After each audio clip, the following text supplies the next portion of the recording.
A few moments later. Halo semuanya, kembali lagi bersama kita mahasiswa STAI Duta Bangsa dari Fakultas Hukum Ekonomi Syariah.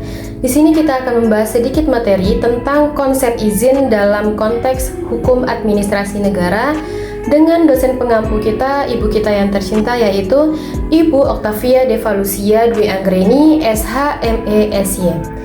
Jadi di sini saya akan memperkenalkan diri dulu terlebih dahulu. Perkenalkan saya Nur Satya Zahra.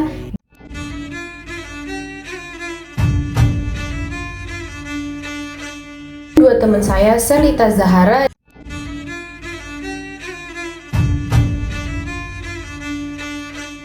dan Siti Sifa Fauzia.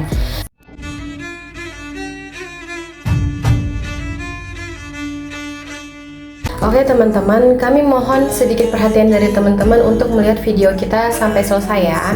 Karena kalau perhatian dari doi, kita udah nggak ada harapan nih guys. Bercanda ya, bercanda. Oke, kita lanjut ke video. Check it out. Pengertian izin sebagai norma penutup. Izin sebagai norma penutup merupakan suatu instrumen hukum yang dikeluarkan oleh pemerintah sebagai alat untuk mengatur atau membatasi hak atau kewajiban masyarakat terhadap aktivitas tertentu. Izin menjadi norma penutup karena pemberian atau penolakan izin biasanya merupakan langkah akhir dalam suatu proses perizinan. Sebelum izin diberikan, pihak pemohon harus memenuhi berbagai syarat atau ketentuan yang ditetapkan dalam peraturan perundang-undangan. Jika izin tidak diberikan, maka aktivitas yang dimohonkan tidak dapat dilakukan secara sah. Baik, kita lanjut ke slide selanjutnya ya, yaitu penetapan norma yang berhubungan. Penetapan norma yang berhubungan dengan izin adalah penentuan aturan atau ketentuan yang harus dipenuhi sebelum izin bisa diberikan oleh otoritas berwenang. Norma-norma ini biasanya diatur dalam peraturan perundang-undangan dan meliputi persyaratan administratif, persyaratan teknis, persyaratan legal. Selanjutnya, penetapan norma dalam peraturan perundang-undangan. Yang pertama, penetapan norma dalam peraturan perundang-undangan mengacu pada bagaimana peraturan hukum disusun untuk mengatur izin dan perizinan.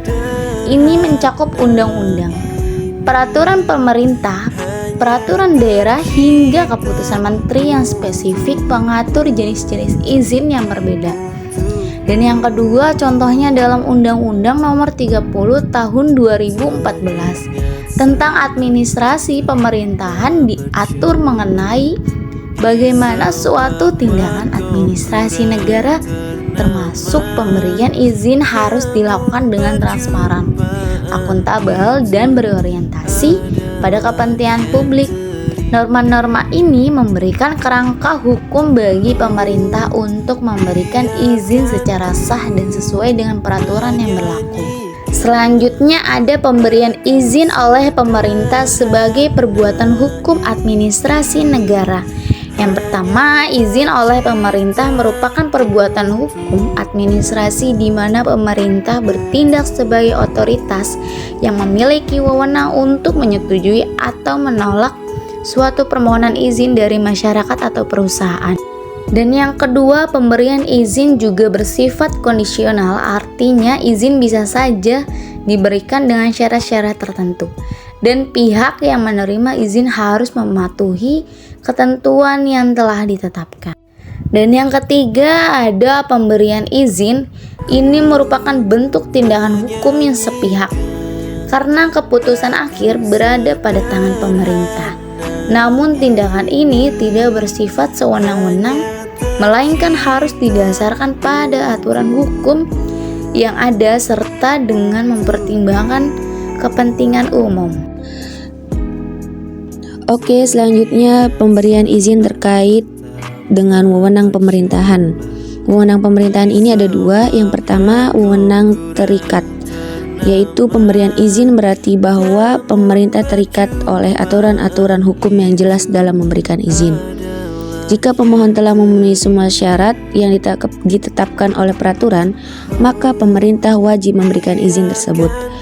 Wewenang terikat ini contohnya ketika sebuah perusahaan memenuhi semua syarat baik teknis maupun administratif untuk mendapatkan izin operasional, maka izin tersebut harus diberikan oleh pemerintah tanpa pertimbangan tambahan. Yang kedua, wewenang bebas atau diskresi administratif, yaitu wewenang yang memberikan ruang bagi pemerintah untuk menilai atau mempertimbangkan apakah suatu izin perlu diberikan atau tidak. Meskipun syarat formal telah dipenuhi. Dalam wewenang bebas, pemerintah bisa mempertimbangkan aspek kepentingan umum seperti dampak sosial, lingkungan, atau kebijakan nasional. Meskipun demikian, diskresi ini tetap harus dilaksanakan dalam koridor hukum yang jelas dan tidak disalahgunakan. Contoh diskresi administratif yaitu dalam kasus izin usaha yang berdampak pada lingkungan. Jadi, meskipun semua persyaratan administratif terpenuhi, pemerintahan itu dapat menunda atau menolak pemberian izin tersebut karena kegiatan tersebut berpotensi merusak lingkungan. Selanjutnya, kesimpulan. Jadi kesimpulan pada penjelasan kami ini yaitu di mana izin sebagai norma penutup merupakan bentuk pengaturan pemerintah terhadap kegiatan masyarakat yang memerlukan pengawasan. Penetapan norma terkait dengan izin diatur dalam peraturan perundang-undangan yang memberikan panduan bagi pemerintah untuk bertindak sesuai hukum. Pemberian izin oleh pemerintah merupakan perbuatan hukum administrasi yang dapat dilakukan dengan dua jenis wewenang, yaitu wewenang terikat dan wewenang bebas. Dalam setiap tindakannya, pemerintah harus memastikan bahwa keputusan pemberian atau penolakan izin dilakukan berdasarkan ketentuan yang sah dan tidak melanggar kepentingan publik. Oke, cukup itu yang bisa saya sampaikan. Jika ada kekurangan, mohon maaf karena yang lebih hanya perasaanku kepada dia. Sekian yang dapat saya sampaikan. Maaf jika ada kekurangan karena kesempurnaan hanya milik Rizky Febian.